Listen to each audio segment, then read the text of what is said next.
누가복음 12장을 보겠습니다. 누가복음 12장 13절로 15절, 누가복음 12장 13절로 15절 말씀입니다. 누가복음 12장 13절부터 15절까지 한 목소리로 같이 봉독합니다. 무리 중에 한 사람이 이르되 선생님, 내 형을 명하여 유산을 나와 나누게 하소서 하니, 이르시되 이 사람아, 누가 나를 너희의 재판장이나 물건 나누는 자로 세웠느냐 하시고, 그들에게 이르시되 삼가 모든 탐심을 물리치라.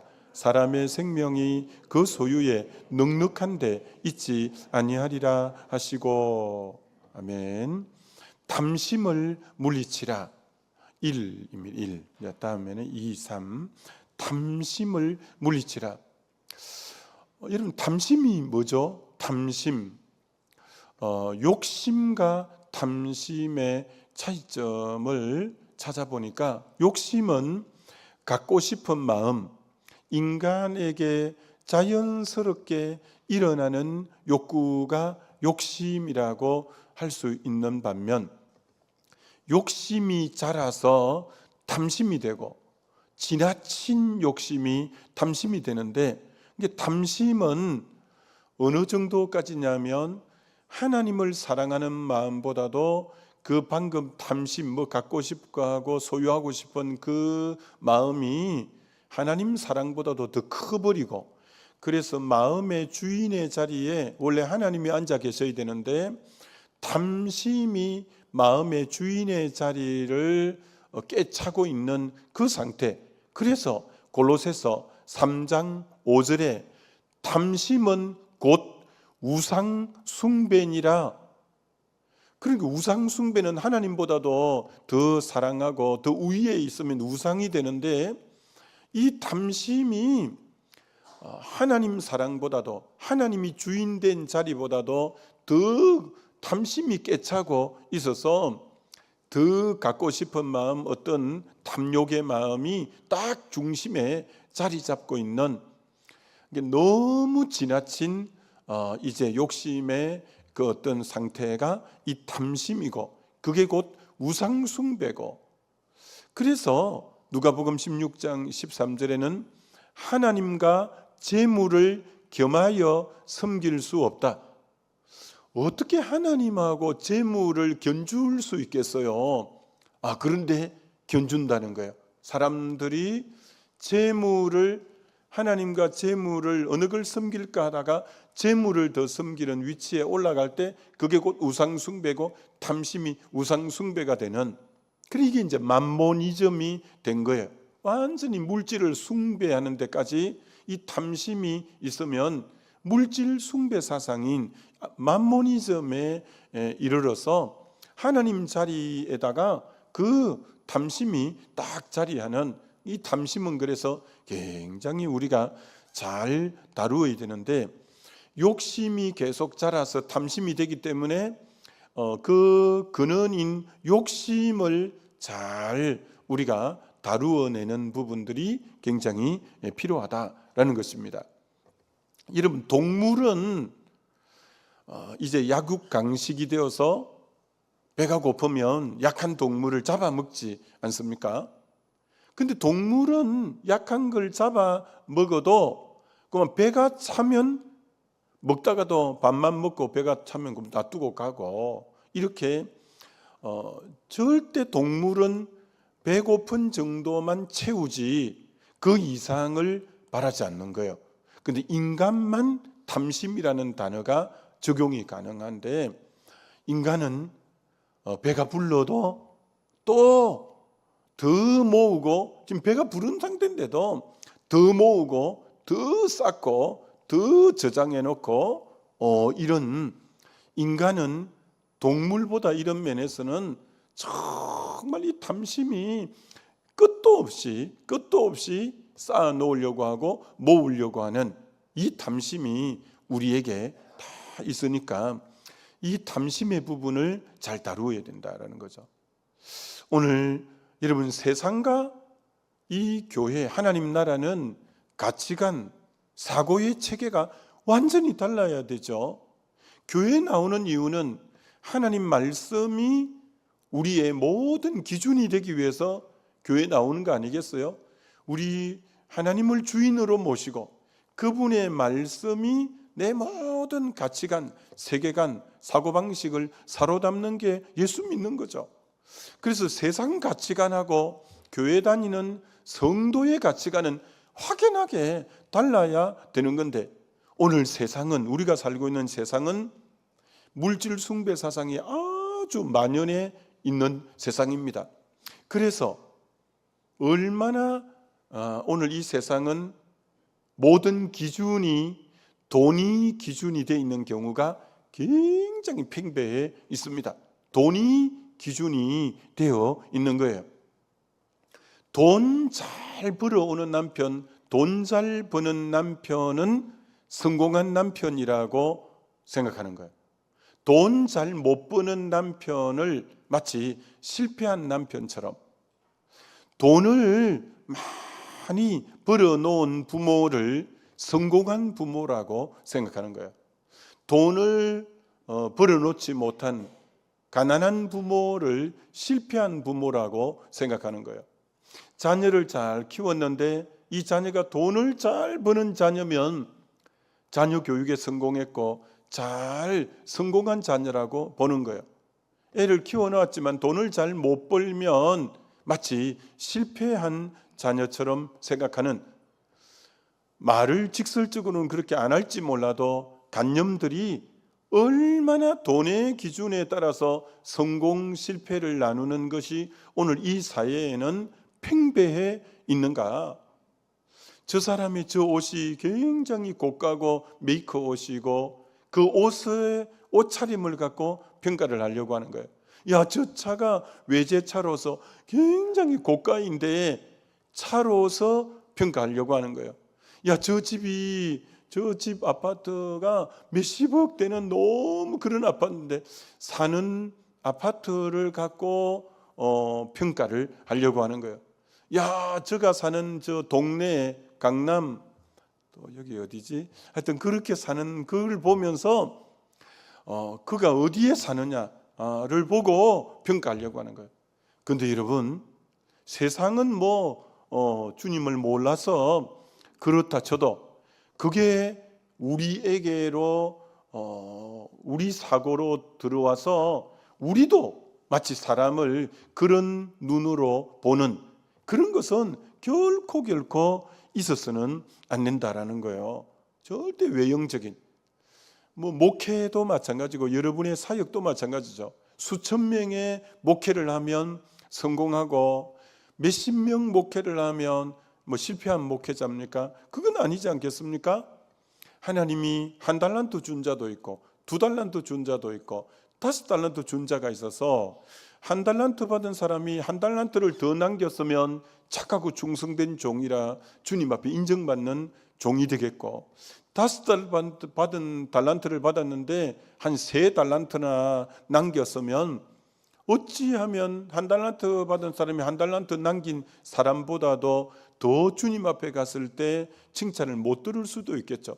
이게 제발 크기 갖고 성공 실패를 가늠하고 나누려고 하는 그런 자세는 결코 건강한 이제 모습이 아닌 거죠. 근데 이게 여기에 다 이 탐심이라는 요 부분을 여러분이 컨트롤하지 않으면 우리도 자기도 모르게 그런 기준으로 이제 보려고 하고 또 그런 걸 추구하고 이렇게 되어질 수 있다는 거죠. 삭개오가 정말 그가 세상 가치관 속에서 부자가 되는 것이 인생의 성공이라 생각하고, 사람들이 매국노라 하든지 말든지 자기는 세리장까지 올라가고 부자가 되어지고, 그러니까 아주 남들이 볼 때 성공의 위치까지 올라간 거예요. 그런데 이게 인생이 아니라는 걸 깨닫게 되었죠. 그래서 뽕나무 위에서 이제 예수님을 만나게 됩니다. 오늘 너 집에 구원이 이르렀다. 너가 아브라함의 자손이다. 그가 진짜 보배이신 예수님을 만났어요. 그랬더니 자기 재산 절반을 팔아 가난한 자들에게 주고 홍해가 빼앗은 일이, 토색한 일이 있으면 4배나 갚겠나이다. 진짜 보배를 마음에 모시니까 이제 물질에 대해서 확 내려놓게 되는 것을 우리가 보게 되지 않습니까? 여러분, 우리는 사도 바울이 고린도 후서 4장에 질그릇, 우리는 흙으로 만들어서 질그릇 속에 보화를 가졌으니 이 보화가 예수 그리스도입니다. 저와 여러분은 질그릇이지만 우리 안에 누구를 모셨냐? 보화가 되시는 예수 그리스도를 모신 자예요. 절대 질그릇 갖고 비교해서 평가하는 거기에 우리가 놀아나면 안 되죠. 우리 안에 진짜 그 사람 속에 보화가 있느냐? 이게 진짜죠, 진짜. 그래서 마태복음 13장에 그 7가지 비유 중에 천국 비유인데, 어떤 사람이 밭을 갈다가 전기를 가고 밭을 가는데 뭐가 드그득 하는 거예요. 이게 뭐냐 했더니 항아리가 있는 거예요. 그 당시 이스라엘에는 전쟁이 많아서 뭐 금고 같은 것도 없고 은행 같은 것도 없으니까 이 재물을 금은 보화로 바꾸어서 자기 밭에다가 항아리에다가 묻어놓고 피난을 갔는데, 그러다가 이제 피난 가서 죽을 수도 있고 못 돌아오고 일이 되다 보니까 이게 세월이 지나다가 밭을 가는데 뭐가 드그득 해서 보니까 금은 보화가 가득 있는 거예요. 이 사람이 그래서 보화를 발견하고 묻어두고 가서 자기 전 재산을 팔아서 그 밭을 소유한 거예요. 밭을 사면 동시에 보화가 내 것이 되는 거예요. 이게 자기 소유를 다 팔았다는 거예요. 이 보화는 예수 그리스도죠. 우리는 내 소유를 다 팔아서라도 보화 대신 보배 대신 예수 그리스도를 산 자가 우리죠. 누가 그랬냐면 바울이죠.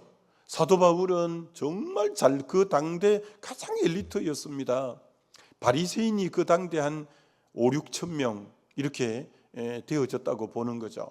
그리고 가말리엘 문화에 수학한 사람은 아주 소수죠. 그리고 로마 시민권도 가지고 있었고요.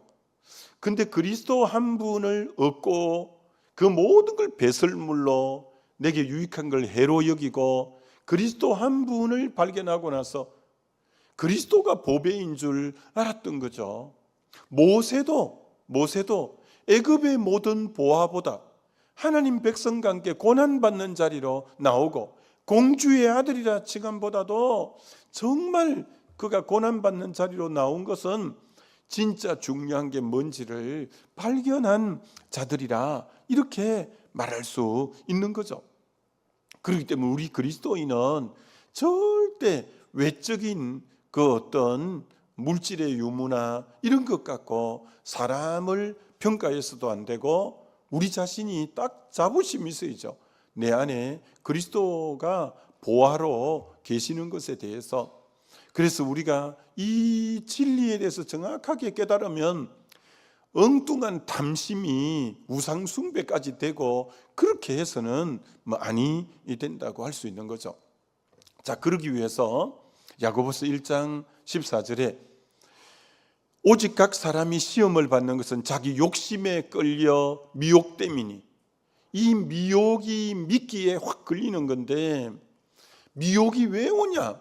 욕심 때문에 그렇다는 거예요. 그래서 여러분이 미혹에 안 빠지려면 욕심의 부분을 잘 다루지 않으면 미혹에 빠지는 거죠. 미혹은 여러분 원어의 뜻이 미끼라는 뜻이에요. 여러분 고기 잡을 때 떡밥 같은 거 막 미끼를 던지고 그 이제 고기 형상처럼 생긴 걸 낚싯바늘을 그 안에 숨겨놓고 막 낚시하잖아요. 그럼 그게 정말 먹음직도 하고 보암직도 하고 지혜롭게 할 만큼 탐스럽기도 하고 보이는데 탁 물면 이리 되는 거죠. 물면 그리 되는 거예요. 그러니까 이 여러분 세상적인 이 욕심이 나를 끄는 유혹이 만만치 않습니다. 오늘 이 드디구나 이 매스컴이 발전되어서 전부 보이는 세계에서 여러분이 그러니까 홈쇼핑 늘 보고 있으면 안 돼요. 그러면 충동 구매를 많이 하고 늘 비교하니까 TV를 꺼요. 그 유튜브를 끄고 그거 너무 보면 계속 사고 싶어요. 옷 오래 갑니다. 뭐 10년, 20년 입어도 돼요. 하여튼 그래서 너무 이 탐심, 탐욕 이 부분, 유혹 부분을 잘 해야 되는데, 근데 야고보서 1장 15절에 욕심을 잘 안 다루면 욕심이 잉태한 적 죄를 낳고 죄가 장성한 적 사망을 낳기 때문에 문제는 욕심이 장성한다는 거예요. 욕심이 잉태한 적 죄를 낳고 죄가 장성하여 이게 자라간다는 거예요. 그러니까 여러분이 초기 단계에서는 쉽게 끊을 수 있어요. 근데 이게 너무너무 장성해 가면 나중에는 내 힘으로 끊을 힘이 없어요. 그러니까 욕심이 이렇게 막 되고 계속 탐심 쪽으로 흘러가려고 할 때 초기에 욕을 끊으려고 하는 요 부분이 여러분이 말씀과 기도를 통해서 성령 안에서 민감하게 요 부분을 정리를 잘해야 돼요. 다윗이 그 당시 암몬과 이스라엘의 전쟁이 났어요. 요압 장군이 왕이시여, 왕은 그만 전쟁에 안 나가셔도 되겠습니다. 대적이 그렇게 강한 것도 아니고 제가 이끌고 나가서 쳐부수고 오겠습니다. 그래서 왕은 전쟁에 나가지 않고 왕궁에 있었는데 그래도 전쟁이 났으면 왕이 깨어 근신하고 해야 되는데 늦잠을 잤어요. 오후 늦게 일어나서 옥상을 거니는데 옥상이 높으니까 집들이 다 낮으니까 이 조망이 좋은 거죠. 그러다 보니까 옆집에 아래 보니까 목욕하는 목욕신을 본 거예요. 어떤 여인이 목욕을 하는 거예요. 여러분, 눈이 있다가 둘러보다가 본 것은 제가 아니죠. 그만 보다가 보니까 그런 목욕하는 걸 본 거죠. 그때 눈을 떼고 눈을 돌리는 거는 쉬운 거예요. 욕심의 초기에 눈을 딱 돌리는 거는 누구나 할 수 있는 거고 쉽게 정리할 수 있는 시간이에요. 근데 딱 보았는데 눈을 안 떼는 거예요. 눈을 그때 돌려야 되는데, 그러니까 결국 그것이 간음이 되고 결국 그 남편까지 죽는 데 살인이 되고, 이게 뭐 걷잡을 수 없이 욕심이 잉태한 죄가 장성해갖고 결국 사망에까지 가서 자기 집 안에도 그렇게 암몬이 디나 딸을 강간하고, 그래서 압살롬이 암논을 죽이는 강간과 살인이 자기 집에도 그대로 일어나고 얼마나 비참한 일들이 일어나는지, 그게 욕심을 빨리 초기 단계에서 진압을 해야 되는데 그게 탐심이 될 정도까지 무방비로 놔두니까 나중에는 스스로 컨트롤이 안 되는 거예요. 그래서 여러분이 꼭 중요한 겁니다. 욕심은 초기 단계에서 잘 정리해야 된다. 안 그러면 이게 탐심으로 번지면 내 중심의 자리를 잡아버리기 때문에 그때는 내가 끊을 힘이 안 된다라는 거 여러분이 잘 아셔야 돼요. 옛날에 어떤 형제 둘이 시골길을 가다가 앞에 누런 게 있어서 봤더니 금덩어리가 엄청 큰 금덩어리인 거예요. 정말 행제를 만난 거예요. 그거 팔면 집을 몇 채나 살고 전답을 큰 걸 살 수 있는 너무나 형제를 만난 거예요. 이 형제 둘이 그 금덩어리를 주워서 강을 건너서 저쪽에 가야 자기 집들이 있는데, 이제 그 나룻배를 타고 강을 건너는 거예요. 근데 강 제일 깊은 곳에 와서 형이 금덩이를 들고 그 강에 확 던져 버리는 거예요. 그러니까 동생이 형 왜 그래? 왜 그래? 라고 했더니, 야, 저 금덩어리 때문에 내 마음에 너를 강물에 확 밀어 죽이고 이 금덩어리 나 혼자 차지했으면 좋겠다는 마음이 계속 올라와서 내 마음에 그 마음이 계속 이 금덩어리 내 혼자 차지하고 싶은 마음이 올라와서 내가 그만 도저히 못된 생각, 이 욕심 때문에 내가 금덩어리를 던져버렸어. 그랬더니 동생도, 형도 그래서? 나도 그래서 나도 형을 확 밀어버리고 그래서 내가 금덩어리 나 혼자 차지하고 싶은 마음이 계속 스물스물 올라왔다는 거야. 근데 이 형제들이 귀한 거예요. 초기 단계에서 욕심을 딱 정리를 한 거예요. 안 그랬으면 평생 천추의 한이 될 거 아니에요. 그 형을 죽이고 동생을 죽이고 금덩어리 차지한들 얼마나 불행하겠어요. 오늘 이런 일들이 우리 주변에 그 욕심 때문에 형제간에 원수된 집이 한두 집인 줄 아세요? 욕심 때문에 부모하고 담 쌓는 그 가정들이 한두 집인 줄 아세요? 욕심 때문에 감옥에 가 있는 사람들이 한두 명인 줄 아세요? 이 욕심이 초기 단계에서 진압을 못해서 탐심이 되어 우상숭배가 되어 이게 인생을 그렇게 망가뜨려 놓는 거죠. 잠언 23장 4절에 이런 구절이 있어요. 부자 되기에 애쓰지 말고 내 사사로운 지혜를 버릴지어다. 성경에 이 잘못 해석하면 믿는 사람은 부자 되면 안 되는가 보다, 그런 의미가 아닙니다.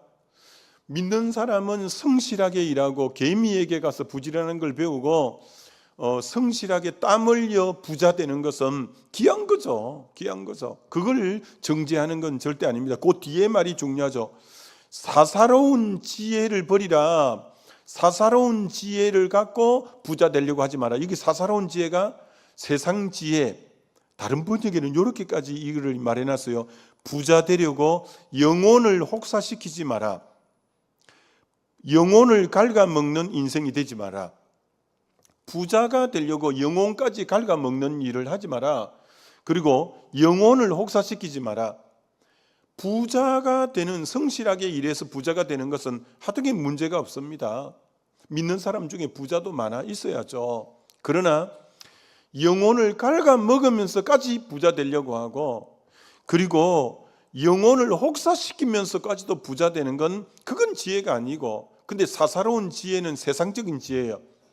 오늘 얼마나 볶음방이 잘 돼요. 볶음방이 로또 복권을 통해서 성실하게 일해서 부자 되려고 하기보다도 일확천금 대박을 꿈꾸고 끊임없이 복권집에 줄이 서 있고, 그래서 뭔가 노력하지 않고 부자가 되려고, 그런 것은 옳지 않고, 남의 등을 쳐서 사기를 쳐서 부자 되려고 하는, 이는 다 사사로운 지혜예요.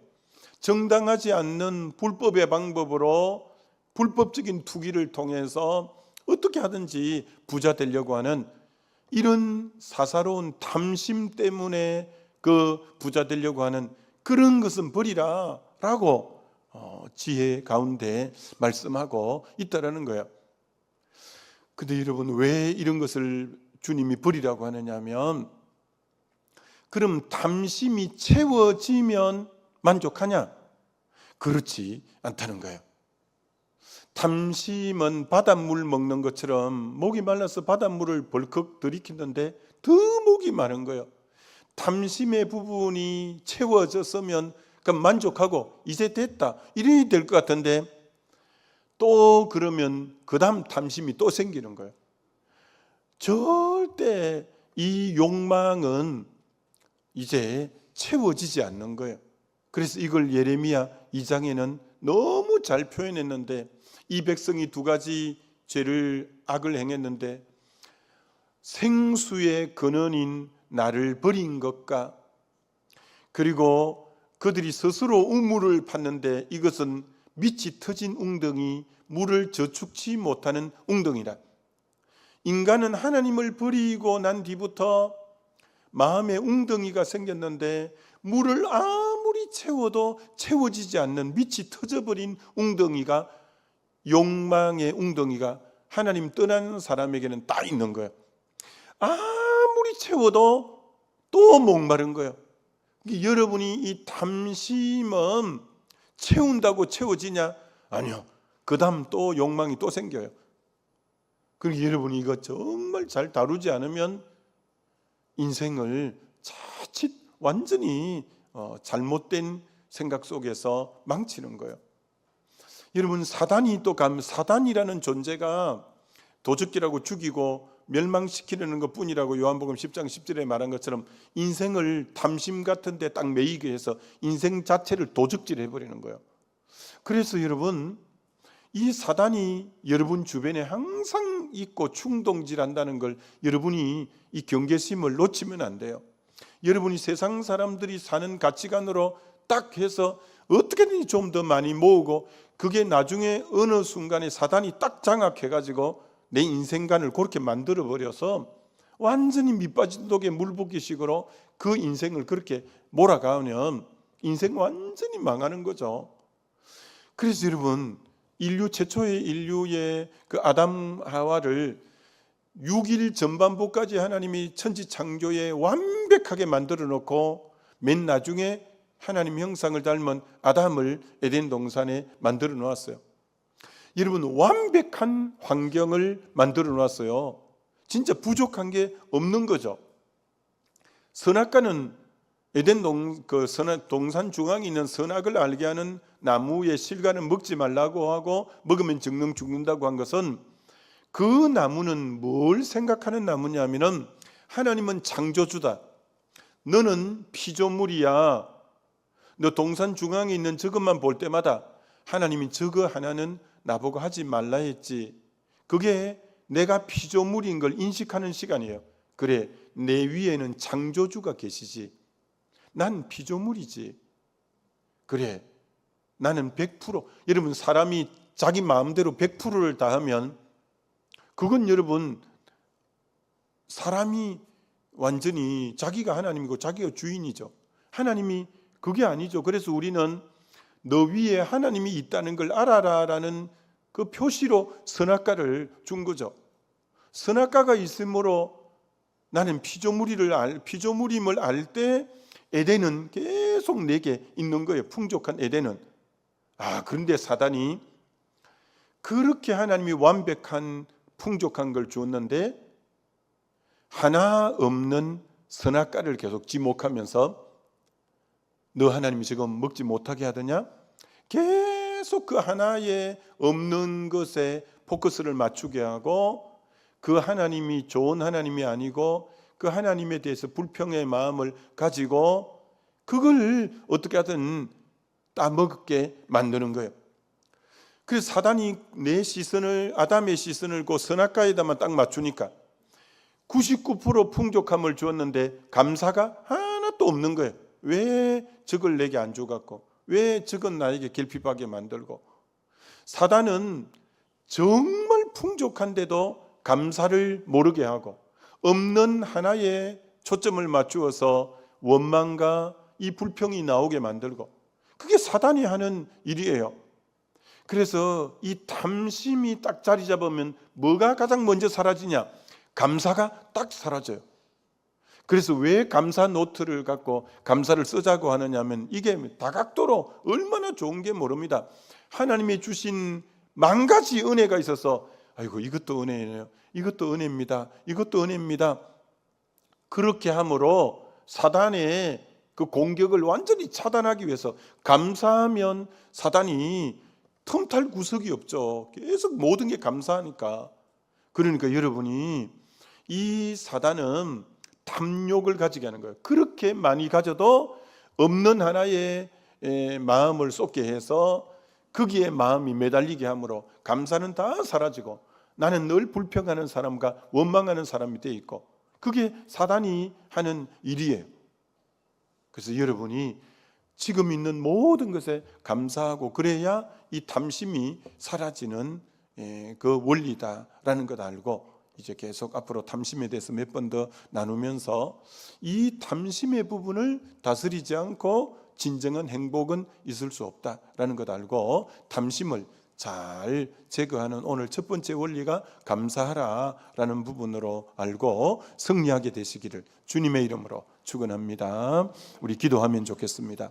하나님, 이 욕심이 자라서 탐심이 되는 이 부분에 대해서 잘 민감하게 깨어서 이 부분에 인생이 치우치지 않도록, 이게 심지어 우상이 되지 않도록 주님 언제나 감사하며 있는 것에 만족할 줄 아는 그런 지혜를 달라고 우리 주여 한번 부르고 기도합니다.